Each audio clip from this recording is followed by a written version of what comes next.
अस्सलाम वालेकुम नाज़रीन, मैं हूं आपका मेज़बान शकीर सुल्तान।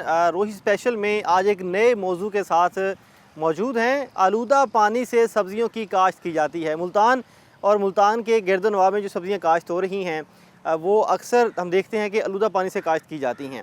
हम रोज़ाना सेहतमंद रहने के लिए सब्ज़ियाँ ख़रीदते हैं और खाते हैं, लेकिन जब वो हमारी प्लेट में पहुँचती हैं तो यही सब्ज़ियाँ बाज़-औक़ात जो है वो आलूदा पानी से सराब की जाती हैं। इस वक्त मैं जिन खेतों के बीच में मौजूद हूँ, मेरी एक तरफ लोटस फ्रूट है और दूसरी जानब पालक काश्त की गई है, जबकि इर्द गिर्द भी कई जगहों पे कहीं टमाटर है, कहीं सब्ज़ मिर्च है, तो कहीं आलू है। ये तमाम सब्ज़ियाँ एक ऐसी जगह पर काश्त की गई हैं जहाँ गंदा नाला भी साथ से गुजरा, जिसके पानी से इनको सराब किया जाता है। ये खामोश कातिल हैं हमारी सेहत की। इस पर हम आज के प्रोग्राम में बात करेंगे कि आखिर क्यों सब्ज़ियों को इस पानी से काश्त किया जाता है, मुतलका इदारे क्या अपनी ज़िम्मेदारी पूरी कर रहे हैं और पंजाब फूड अथॉरिटी क्या कार्रवाई करती है, कानून क्या कहता है और जो न्यूट्रिशनिस्ट हैं वो इस बारे क्या समझते हैं कि ये कितना हमारे लिए नुकसानदेह है। इन तमाम पहलुओं का जायज़ा लेंगे और सबसे अहम सवाल कि हम इन सब्ज़ियों की पहचान कैसे करें और इनके जो मुज़र असरात हैं उनसे कैसे बच सकते हैं। इस प्रोग्राम में बात करेंगे, तफसील से हमारे साथ रहिएगा। शहर के गर्दो नवाब में कई ऐसे मकामात हैं जहाँ सब्ज़ियाँ काश्त की जाती हैं और उनके करीब से ही सीवरेज वाटर भी है। तो जो किसान हैं वो ट्यूबवेल या नहरी जो पानी है उसकी इस्तेमाल करने के बजाय सीवरेज का वाटर इस्तेमाल करें। इस वक्त मैं जिस खेत पर मौजूद हूँ यहाँ सब्ज़ मिर्च भी उगाई हुई है, दीगर सब्ज़ियाँ भी उगाई हुई हैं। हमने जब विज़िट करके इर्द गिर्द देखा तो यहाँ सीवरेज का पानी इर्द गिर्द ज़्यादा है और वही इस्तेमाल किया जा रहा है। किसान हमारे साथ मौजूद हैं, इनसे भी बात करते हैं कि क्या मजबूरी है कि वो सीवरेज वाटर इस्तेमाल करते हैं और सीवरेज वाटर इस्तेमाल करने के बाद जो नुकसानात होते हैं क्या इनको पता भी हैं या नहीं। अस्सलाम वालेकुम, बताएं ये सीवरेज वाटर इर्द गिर्द हम देख रहे हैं और यही खालों के ज़रिए सब्जियों तक पहुँचाया जा रहा है, सीवरेज वाटर ही क्यों दिया जाता है, दूसरा पानी क्यों इस्तेमाल नहीं कर रहे हैं? देखें, सीवरेज पानी का हमें ये फ़ायदा होता है कि इसकी ना ग्रोथ बढ़ जाती है और यानी कि इसकी पैदावार में इजाफ़ा हो जाता है और हमें फ़ायदा बहुत ज़्यादा होता है। और हम इस चीज़ को भी समझते हैं कि इससे जानी नुकसान भी बहुत ज़्यादा होते हैं, बीमारियां बढ़ती हैं, लेकिन हम अपने फ़ायदे के लिए इन चीज़ों को थोड़ा सा कर रहे हैं। वैसे ये हमें नहीं करना चाहिए।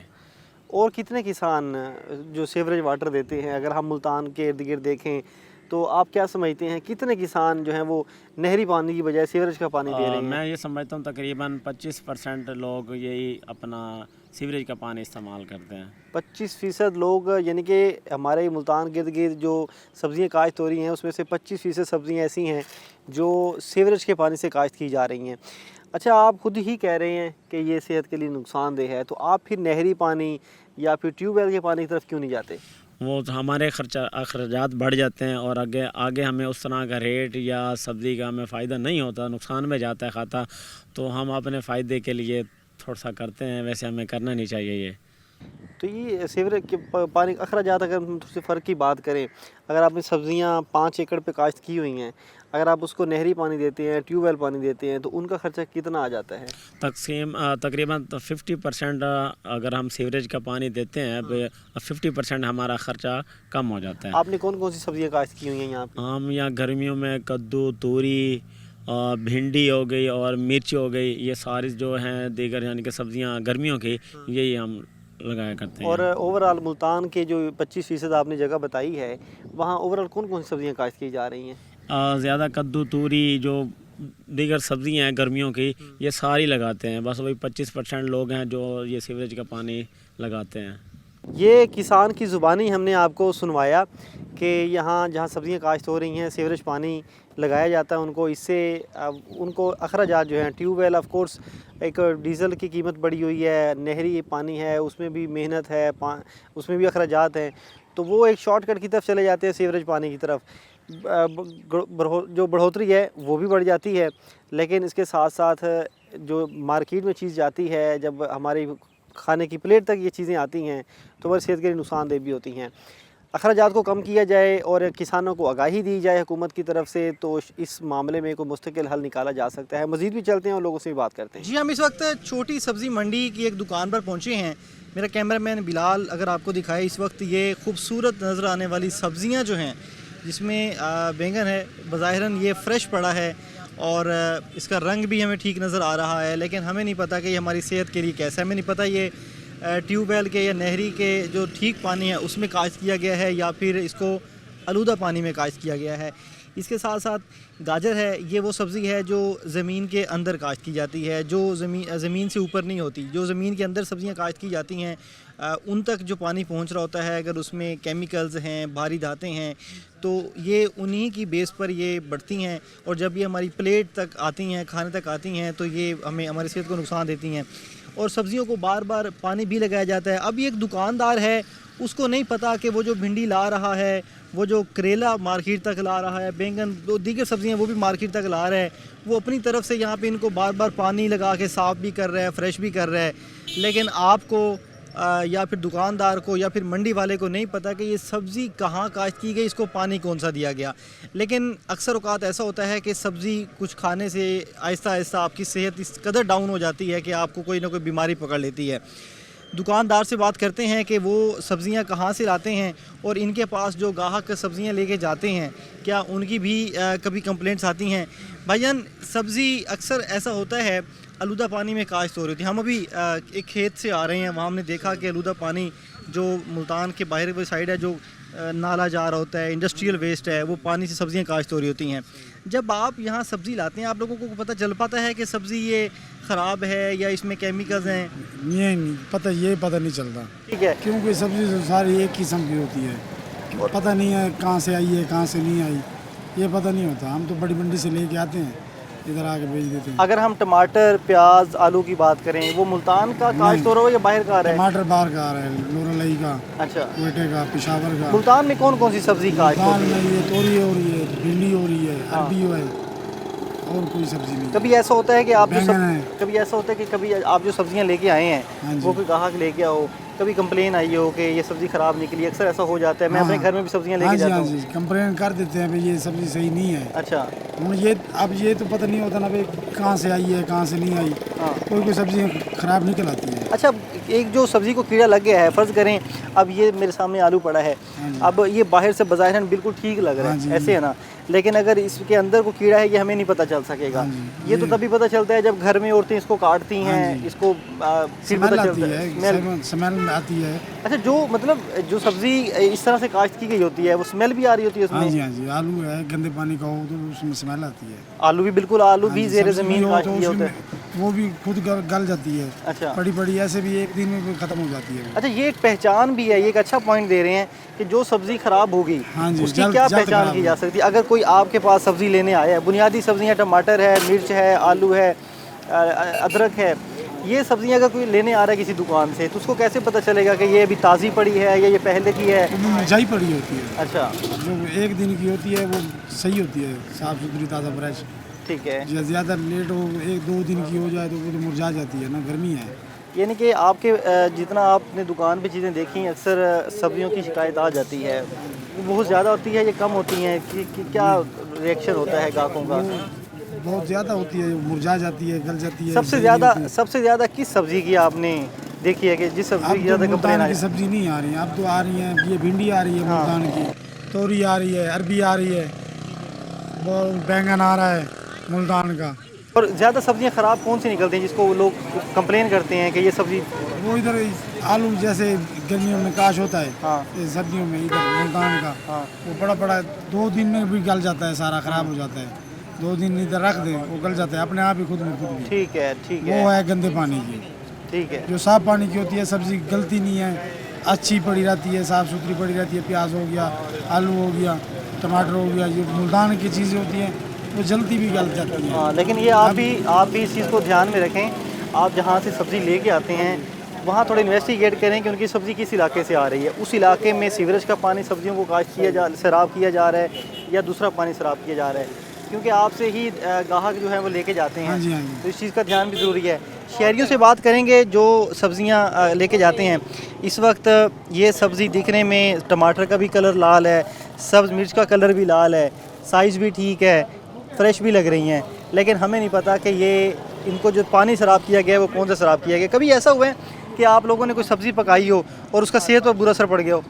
हाँ बिल्कुल, अमूमन हो जाता है अक्सर ऐसे, काटें तो कुछ और होता है, ऊपर देखें तो कुछ और आपको होता है। इस बात का पता है कि ऐसा क्यों होता है?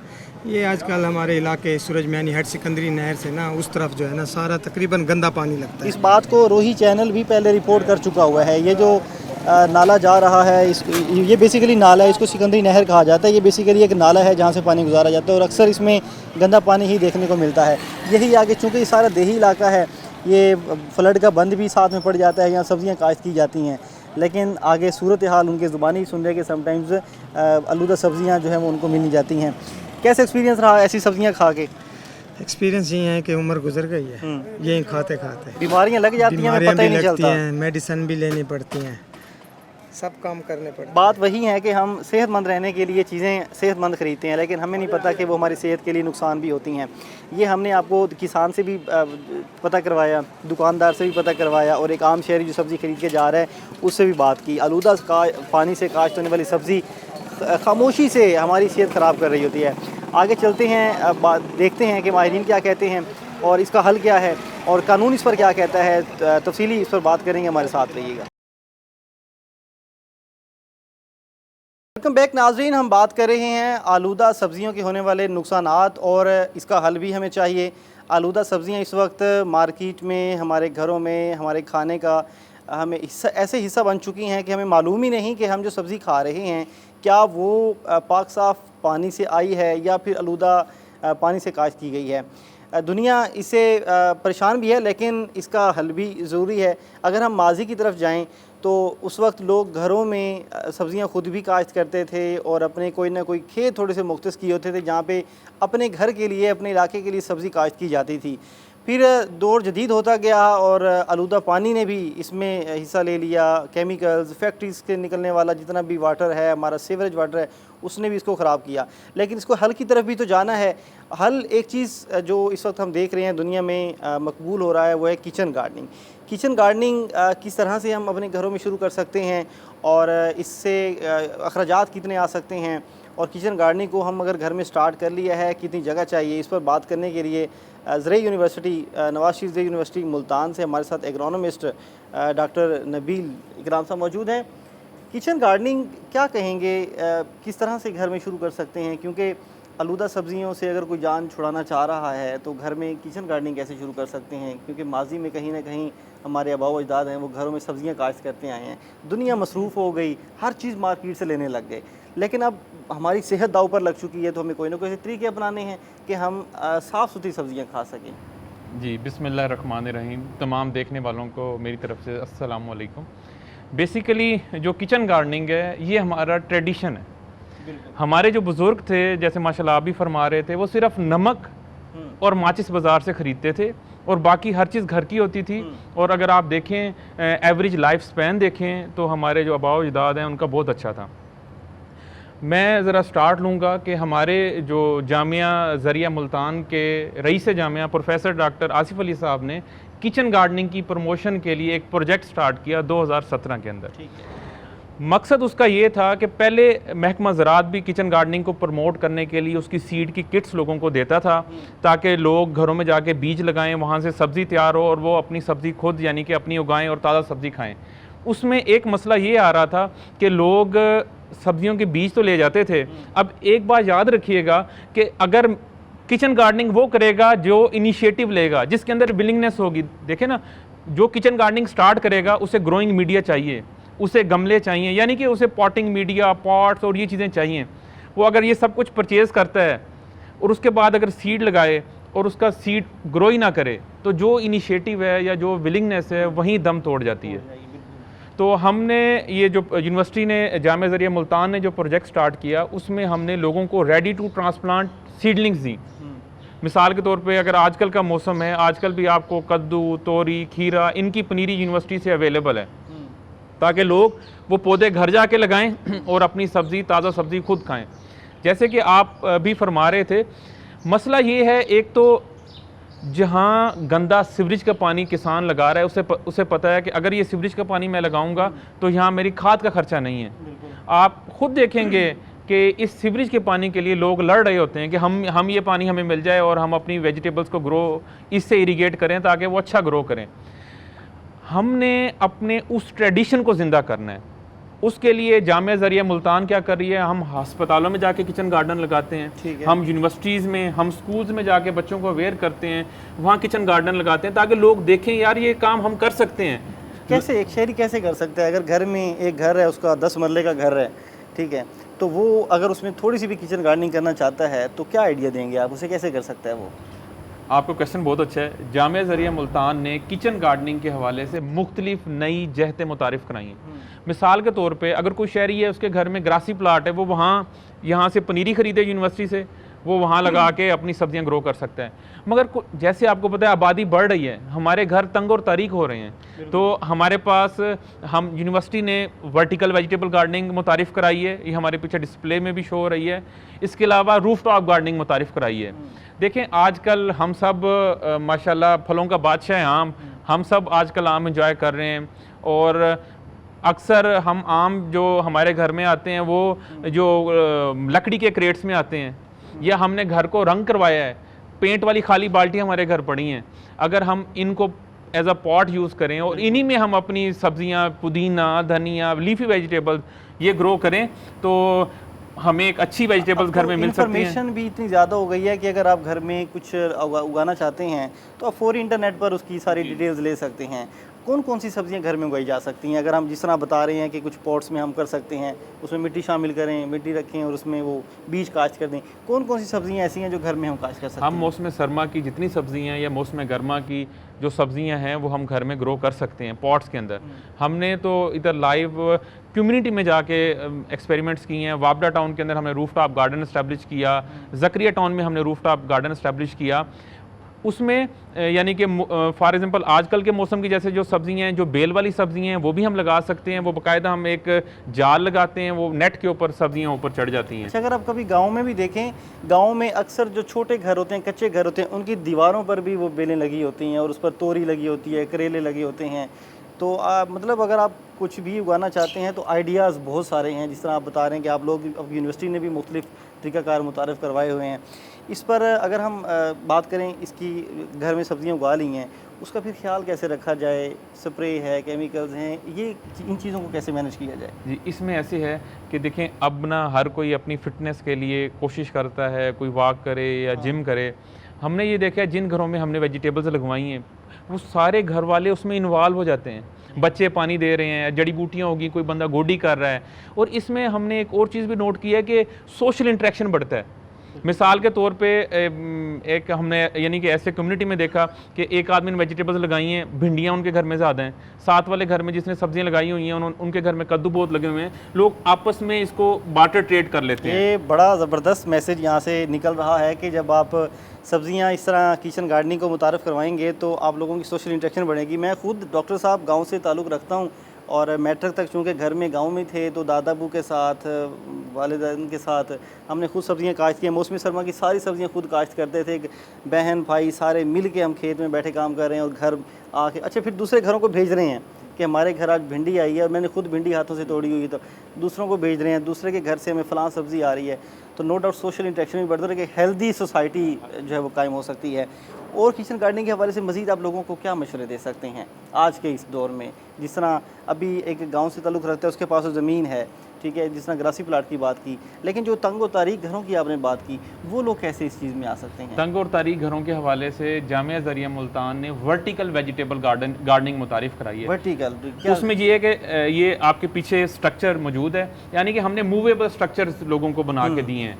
उसमें आप देखें ट्रैक्टर फैक्ट्री का स्क्रैप या घर में हमारा ये है मोटो ये है कि कोई चीज़ वेस्ट नहीं है, हमने वेस्ट को रिसोर्स में कन्वर्ट करना है। 8,000 रुपये का एक हमने स्ट्रक्चर बना के दिया है लोगों के लिए कि उसके ऊपर आप सब्जियां ग्रो करें। नीचे पहिए लगे हुए हैं, जैसे गर्मियों में लोग रात के टाइम सेन में सोना पसंद करते हैं, रात के टाइम तो फोटोसिंथेसिस का अमल नहीं हो रहा, हम वो स्ट्रक्चर खींच के बरामदे में कर सकते हैं। तो मूवेबल स्ट्रक्चर्स भी हैं। उसके साथ साथ जैसे मैंने आपको कहा, कोई पेंट की खाली बाल्टियाँ, कोई फ्रूट क्रेट्स, यानी कि खाली जो गाड़ी के पुराने यूज टायर्स हैं वो, सीमेंट की बोरियाँ, तो अगर हम करना चाहें तो यानी कि हम इस सारे वेस्ट को रिसोर्स में हम कन्वर्ट कर सकते हैं। यहाँ पे एक और सवाल भी पैदा होता है कि इस वक्त जितनी हमारी आबादी है और आबादी बढ़ रही है, हर साल कोई 40 लाख के करीब आबादी का इजाफा हो रहा है, मुसलसल आबादी बढ़ रही है, तो किचन गार्डनिंग इतनी आबादी की ज़रूरत पूरी करेगी क्या? हर बंदा अगर किचन गार्डनिंग की तरफ जाए, और हर बंदा जा भी नहीं सकता, तो किचन गार्डनिंग किस हद तक, मतलब कितनी आबादी के लिए ये काम कर सकती है? आपका क्वेश्चन बहुत अच्छा है। मैं एक चीज़ आप सबसे अपने देखने वालों से शेयर करूंगा। हमारे पास आजकल हम लोग ज़्यादा जो हैं या रोटी खा रहे हैं हर टाइम या चिकन खा रहे हैं। हमारी जो डाइट में डाइवर्सिटी ख़त्म हो गई है, जिसकी वजह से इशू क्या आ रहे हैं, डवार्फनेस आ गई है हमारी कम्युनिटी में, ख़ास तौर पे ख़वातीन के अंदर आप देखें, एनीमिक कंडीशंस, मेंटल रिटार्डेशन। एक आदमी बिल्कुल ठीक है मगर वो मेंटली रिटार्डेड है due to deficiency of iodine, iron. मकसद ये है किचन गार्डनिंग को प्रमोट करने का कि जिस घर में, अब देखना सब्जी के ऊपर आपके अच्छे खासे एक्सपेंस लगते हैं। अगर हम डेली का सब्जी का खर्चा निकालें, प्याज आजकल देखें 100 रुपये किलो हैं, टमाटर आजकल आप देखें तकरीबन 350-400 रुपये किलो हैं, यानी कि एक अच्छे पैसे आपके डेली के सब्जियों के ऊपर लग रहे हैं। अच्छा, प्याज ऐसी सब्जी है कि आप इसको ज़्यादा दिन घर रख भी सकते हैं, स्टोर भी कर सकते हैं, जल्दी ख़राब होने वालों में से नहीं है, जी जी, बाकी ख़राब हो जाती हैं। तो मैं बता रहा था कि हम किचन गार्डनिंग भी प्रमोट करें, इसके साथ साथ जो हमारे जामिया ज़रिया के रईस जामिया के विजन के मुताबिक हम हर साल प्लांट सेंट्रिक मील कंपटीशन करते हैं। ठीक है। स्कूलों, कॉलेजों, यूनिवर्सिटियों को इनवाइट करते हैं, इधर बच्चों को दिखाते हैं कि यानी कि वेजिटेबल्स ईटिंग को प्रमोट करना है। ठीक है, यूनिवर्सिटी इस हवाले से काम कर रही है और बिल्कुल इदारों की ज़िम्मेदारी है, जहाँ कानूनी इदारों की ज़िम्मेदारी है, कार्रवाइयाँ करते हैं जहाँ गैर कानूनी चीज़ें हो रही हैं खाने पीने के मामलों में, वहीं हमारी यूनिवर्सिटीज़ की भी ज़िम्मेदारी है कि वो रिसर्च करके नए आइडियाज़ मुतारफ़ करवाएं। किचन गार्डनिंग ये आज का तो नया आइडिया माना जा रहा है, लेकिन हमारे अगर थोड़ा हम पीछे चले जाएँ, कुछ 20 साल 30 साल पीछे चले जाएँ, तो हमारे जितने भी लोग थे वो सब्ज़ियाँ घरों में काश्त करते थे। बहुत बड़ी आबादी है, हम मुकम्मल ज़रूरत पूरी नहीं कर सकते, लेकिन किसी हद तक जो लोग कर सकते हैं, अगर वो किचन गार्डनिंग स्टार्ट करते हैं, मौसमी सरमा की तमाम सब्ज़ियाँ घर में काश्त की जा सकती हैं। ये आसान भी है और इतने एक्सपेंसेस भी नहीं आते, और आप एक सेहतमंद खुराक अपने घर में शामिल कर सकते हैं। उन्होंने डिटेल से कुछ आइडियाज़ भी डिस्कस किए कि कैसे कैसे आप इन चीज़ों पर किचन गार्डनिंग को ज़िंदगी में ला सकते हैं। इसको ज़रूर अपनाएं और एक्सपीरियंस करें और दूसरे लोगों को भी इस तरह के आइडियाज़ दें ताकि किचन गार्डनिंग भी फ़रोग पा सके। मज़ीद भी बात करेंगे इस प्रोग्राम में, हमारे साथ रहिएगा। वेलकम बैक नाजरीन। आप सबको ये बताना लाजमी है कि आलूदा पानी से काश्त होने वाली सब्ज़ी जो आपके घर तक पहुंच रही है, उसमें कौन कौन से केमिकल्स मौजूद हैं, कौन सी भारी धातें मौजूद हैं, और ये जो सब्ज़ी आप खा रहे हैं जो खेतों से डायरेक्ट आप तक आलूदा ही पहुंच रही है, उसके नुकसानात क्या हैं, और आखिर किसान क्यों मजबूर है ऐसी सब्ज़ी काश्त करने पर। हमारे साथ इस पर बात करने के लिए ज़रई यूनिवर्सिटी मुल्तान से जो लेक्चरर भी हैं और माहिर खुराक भी हैं, मोहम्मद उस्मान साहब। सर, बहुत शुक्रिया हमें इस प्रोग्राम में ज्वाइन करने के लिए। बड़ा अहम सवाल है जी कि जो आलूदा पानी से काश्त की जाने वाली सब्ज़ी आखिर क्या नुकसान देती है, क्योंकि जब हमारे पास सब्ज़ी आती है उसका रंग भी वही होता है, उसकी चमक भी वही होती है, वो बड़ी दिलकश उसका एक अंदाज़ होता है, आपको पता है सब्ज़ियों का, फलों का, लेकिन हमें नहीं पता होता कि वो आलूदा पानी से काश्त हुई है और वो हमारी सेहत के लिए ठीक नहीं है। तो क्या चीज़ें उसमें शामिल होती हैं, किस तरह से हमारी सेहत पर असरअंदाज होती है? बिस्मिल्लाहिर्रहमानिर्रहीम। शुक्रिया कि आपने मुझे मौका दिया इस टॉपिक पे बात करने का। सबसे पहली बात तो ये है कि पाकिस्तान के अंदर पानी की स्कार्सिटी की बात कर लें, या मोस्टली जो हमारे बिग सिटीज़ है ना, उनका सीवरेज जो वाटर है ना, उसके प्रॉपर ट्रीटमेंट का जो प्रॉपर तरीकाकार है वो नहीं है, जिसकी वजह से वो अल्टीमेटली पानी ज़ाया करते हैं या फसलों की तरफ जाता है, और किसान भी उसको समझते हैं कि इन फसलों के अंदर वेस्टेज ज़्यादा है तो अल्टीमेटली उनको खादें वगैरह कम इस्तेमाल करनी पड़ेंगी, तो उससे डिफरेंट किस्म की सब्जियां उगाते हैं, जिसमें हमारे पास टमाटर है, लिट्यूस है, ब्रोकली है, कॉलीफ्लावर है या स्पिनच है, ये मोस्टली ग्रो किए जाते हैं। आपने दो बातें की हैं अभी, एक वाटर ट्रीटमेंट, ठीक है, और दूसरा जो पानी हमारा वेस्टेज है वो किस तरह से हमारे लिए ठीक हो सकते हैं, क्या चीज़ें उसमें शामिल हो? ये कहा जाता है जी ये पानी बड़ा आपकी ज़मीन को ज़रखेज़ करता है, ये क्या चीज़ें होती हैं उसमें शामिल? अच्छा, उसके अंदर डिफरेंट किस्म के हमारे जो घरेलू वेस्टेज वगैरह हैं वो सारे उसी पानी के अंदर शामिल हो जाते हैं, और उसके अंदर जो सबसे नुकसानदेह चीज़ें हैं ना, वो इस लिहाज से हैं कि उसके अंदर कैडमियम, हमारे हैवी मेटल्स होते हैं, कैडमियम, निकल, ठीक है, मरकरी, जो कि हमारे लिए नुकसानदेह बहुत ज़्यादा है। और एक बात मैं आपको बताता जाऊँ, क्योंकि मेरा एक्सपीरियंस है थोड़ा सा पंजाब फूड अथॉरिटी का भी, हम जो ड्रिंकिंग वाटर की डेफिनेशन करते हैं ना, ड्रिंकिंग वाटर की डेफिनेशन में भी ये है कि उसके अंदर किसी किस्म का कैडमियम ना हो। अगर कैडमियम ड्रिंकिंग वाटर के लिए सही नहीं है तो वही हम पानी अपनी सब्जियों को लगा रहे हैं। इसी तरह जो हमारा पानी है पीने के लिए, उसके अंदर किसी किस्म की कॉलीफॉर्म बैक्टीरिया या किसी किस्म की बैक्टीरिया नहीं होने चाहिए जो हमारे मोस्टली सीवरेज वाटर से आती हैं। तो वो पानी भी हमें पीना नहीं चाहिए। लेकिन वही पानी जो हमारे पीने के लिए अनफिट होता है, हम उसी पानी को डिफरेंट किस्म की वेजिटेबल के लिए ग्रो के लिए इस्तेमाल कर रहे थे। जिस वेजिटेबल जब ग्रो हो रही है उस पानी के ऊपर, तो अल्टीमेटली वो वाटर के अंदर जो डिफरेंट किस्म के हैवी मेटल्स हैं, हमारी कोलीफॉर्म बैक्टीरिया हैं, वो उस वेजिटेबल के अंदर जा रही हैं। जब वो उसके अंदर जा रही हैं तो अल्टीमेटली जब हम उसको कंज्यूम करते हैं तो वो हमारी बॉडी के अंदर भी जा रही हैं। तो इस लिहाज से ये हमारी सेहत के लिए बहुत बड़ा असर है। इससे जो सबसे बड़ा ज़्यादा है कि जो हमारे कुछ हैवी मेटल्स हैं वो इवन कार्सिनोजेनिक हैं, वो कैंसर को प्रमोट करते हैं। कैंसर की जो रेशो है वो आप देख रहे होंगे कुछ सालों से बहुत ज़्यादा बढ़ रही है, तो इसकी एक रीज़न ये भी है। इसके साथ साथ क्या होता है कि कुछ जो बैक्टीरिया हैं, हम डिफरेंट किस्म के एंटीबायोटिक यूज़ करते हैं। जब ज़्यादा एंटीबायोटिक यूज़ करते हैं तो वो हमारी बॉडी के अंदर एंटीबायोटिक रेजिस्टेंस भी आ जाती है। इसके साथ साथ डिफरेंट किस्म के जो हमारे पैथोजेंस हैं वो हमारी बॉडी के अंदर जाते हैं और हमारे डिफरेंट किस्म की डिजीज़ की तरफ लेके जाते हैं। तो इसलिए मैं जो कि पंजाब फूड अथॉरिटी से आया हूँ, तो वहाँ पे पहला मेरा एक्सपीरियंस है, क्योंकि अब यहाँ पे मैं एज ए लेक्चर जॉब कर रहा हूँ। तो वहाँ पे जो हमारा प्रमोट था, ये लोगो था, वो यही था, food safety from farm to fork. From farm से मतलब यही था कि जो ग्रो हो रही फार्म के अंदर उसकी भी सेफ्टी इंश्योर करवाना।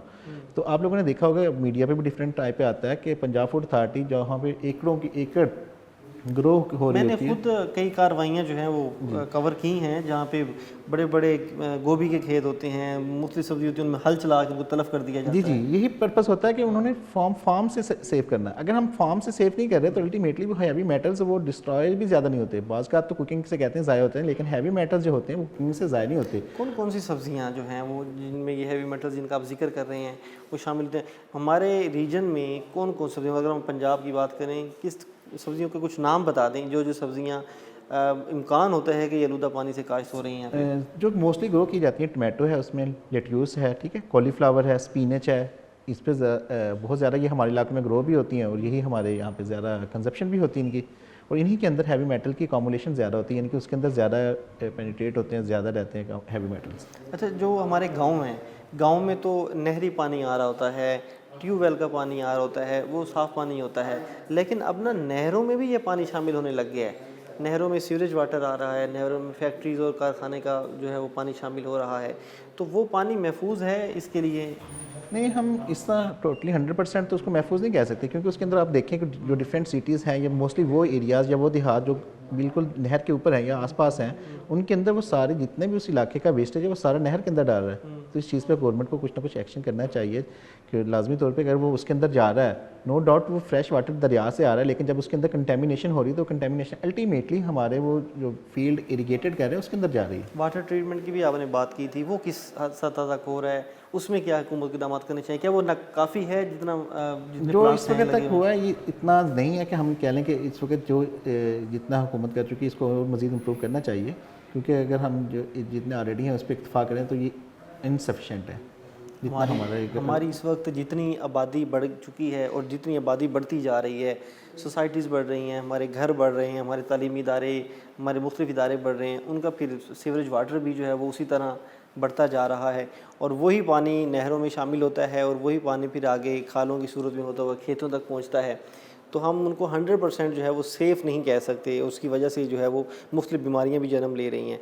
अगर हम कुछ बीमारियों की बात करें, जिससे हमने कैंसर पर रोशनी डाली, शहरी जब आलूदा सब्जियां खा रहे होते हैं, कौन कौन सी बीमारियां अलामती तौर पर नज़र आने लगती हैं जो शहरी को नहीं पता होता कि आलूदा सब्ज़ी खाने से हुई है, लेकिन वो बीमारियां मुसलसल फैल रही हैं? आपने क्या देखा अपने फील्ड? जैसे मैं अभी बता रहा हूँ कि हैवी मेटल्स हैं, हैवी मेटल्स जब बॉडी में जाएंगे तो कुछ हैवी मेटल्स ऐसे हैं जो कार्सिनोजेनिक कैंसर को प्रमोट करते हैं। इसी तरह कुछ ऐसे हमारे बैक्टीरिया, कोलीफॉर्म बैक्टीरिया की जैसे मैं बात कर रहा हूँ, वो हमारे मैदे को, हमारे जो स्मॉल इंटेस्टाइन है वहाँ पे जाके अटैक करते हैं और हमारे डिफरेंट किस्म की डिजीज़ जैसे कि मोशन है या इस तरह की डिसेंट्री वगैरह, इस तरह की वो डिजीज़ हमें काज करवाते हैं।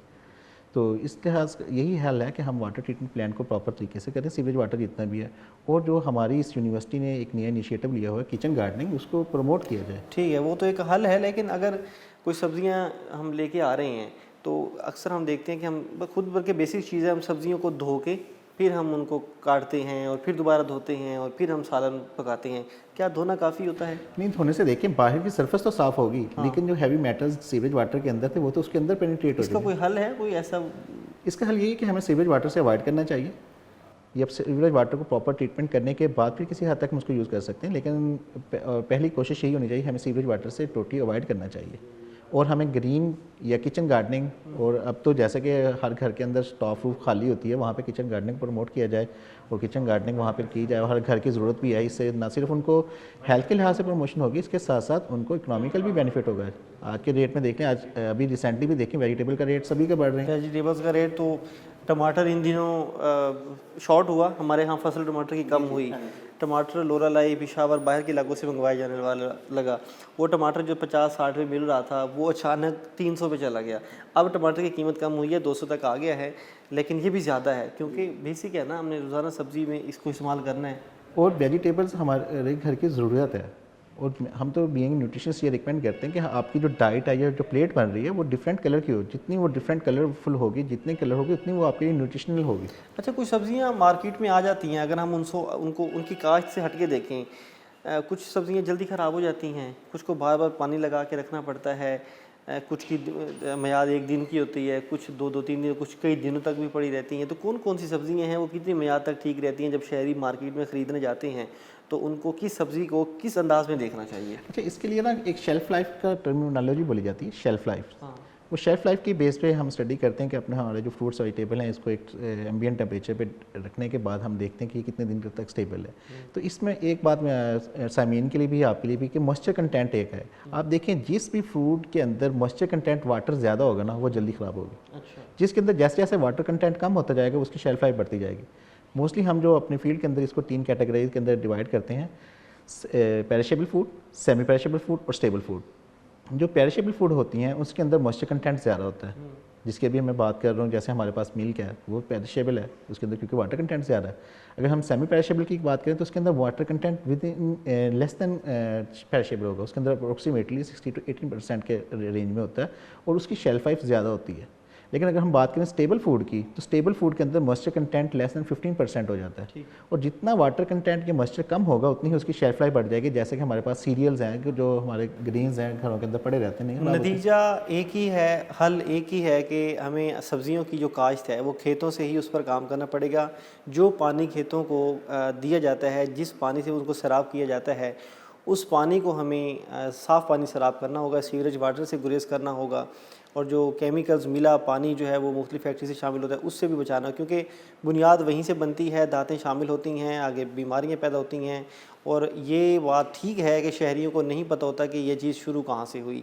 आलूदा सब्ज़ियाँ जो डेली बेस पर हमारे घर में बनती हैं वो हमारी सेहत के लिए मुज़र होती हैं। इस हवाले से हुकूमती इदारों को निगरानी सख्त करनी पड़ेगी कि आलूदा पानी से सब्ज़ियों की काश्त नहीं होनी चाहिए। मज़ीद लोगों से भी बात करेंगे, कुछ इदारों से भी बात करेंगे कि इस हवाले से कानून क्या कहता है, बाकी मामलात कैसे होते हैं। हमारे साथ रहिए। वेलकम बैक नाजरीन, हम आलूदा पानी से काश्त होने वाली सब्ज़ियों का तफसीली जायज़ा ले रहे हैं, जिसमें हमने मुख्तलिफ़ लोगों से बात की है। फूड एक्सपर्ट क्या कहते हैं कि ये सब्ज़ियाँ किस तरह से हमारी सेहत को नुकसान पहुँचाती हैं, इनमें कौन कौन सी चीज़ें शामिल होती हैं। किचन गार्डनिंग एक हल है, हम किचन गार्डनिंग की तरफ कैसे जा सकते हैं। किसान क्यों ये पानी इस्तेमाल कर रहा है, दुकानदार के पास जब सब्ज़ी जाती है, जब एक शहरी उस सब्ज़ी को मुख्तलिफ़ डिशेस की सूरत में खाता है, ये तमाम पहलुओं का जायज़ा लिया। अब हम आते हैं महकमे की तरफ। पंजाब फूड अथॉरिटी जो इदारा बनाया गया, जो मयारी खुराक के लिए काम करता है, कार्रवाइयाँ करते हैं और मुख्तलिफ़ अवेयरनेस प्रोग्राम भी करते हैं। हमारे साथ इस वक्त डिप्टी डायरेक्टर मोहम्मद उमैर हनीफ मौजूद हैं, जो एक लंबे अरसे से पंजाब फूड अथॉरिटी में काम कर रहे हैं। Sir welcome. बड़ा अहम टॉपिक है सर इस वक्त ये आवाम के लिए। मुख्तलिफ़ तरह से हमने इस प्रोग्राम में पहलू कवर किए हैं। पंजाब फूड अथॉरिटी के एंगल से अगर हम चीज़ों को देखें तो आप लोग किस तरह से चेकिंग करते हैं? जो आलूदा पानी से सब्ज़ियाँ काश्त की जा रही होती हैं, किस तरह से उसकी चेकिंग की जाती है, कैसे कार्रवाई की जाती है, बताइएगा। सर बहुत शुक्रिया आप लोगों का। तो हम सबसे पहले सर मैं ये बताना चाहता हूँ कि पंजाब फूड अथॉरिटी, इसमें हम टेक्निकली दो चीज़ें होती हैं। 2 तरह का वेस्ट वाटर होता है, एक इंडस्ट्रियल वेस्ट वाटर होता है और एक डोमेस्टिक वेस्ट वाटर होता है। इंडस्ट्रियल वेस्ट वाटर जो तो बहुत ज़्यादा हैज़र्डियस होता है, उसमें डिफरेंट तरह के केमिकल्स होते हैं, ठीक है, तो वो बहुत हद तक ख़तरनाक है। उसकी रोकथाम और सारा उसके लिए हम कोशिश करते हैं। अलबत्ता जो डोमेस्टिक वेस्ट वाटर होता है वो एज आ इरिगेशन के तौर पे इस्तेमाल किया जा सकता है, और इसमें फिर डिफरेंट स्टडीज़ हैं सारा कुछ। तो इसमें जो सबसे अहम चीज़ है वो यहाँ पे बहुत से अदारों की ओवरलैपिंग भी है, जैसे कि फूड अथॉरिटी है, एग्रीकल्चर है, ज़िला इंतज़ामिया है, इन सब को लूप में लेके जो है ना हम इन चीज़ों को कर रहे होते हैं। तो इसमें हम फूड अथॉरिटी सर इन लोगों को ये रिक्वेस्ट करती है कि आप लोग जो हैं खुराक के बजाय चारा का इस्तेमाल करें, चारे की काश्त पे जोर दें, फूड के बजाय फोडर जो है चारा वो काश्त करें। और इसमें फिर अगर कैटेगोरिकली अगर मैं आपको बताऊं तो रूट क्रॉप्स को अवॉइड करना चाहिए। अगर जैसे कि आलू है, गोभी है, उसमें मूलियां हैं, गाजर है, इनको अवॉइड करना चाहिए क्योंकि ये बिल्कुल सरफेस लेवल पे होते हैं, ठीक है। तो ऐसी फसलें जो काश्त की जाएं जिनको जो ज़मीन से ऊपर जाके उनको फल लगता है, और जिनकी जो एरियल क्रॉप्स होती हैं उनके ऊपर जो फल है या जो उनका अनाज है वो ऊपर लगता है।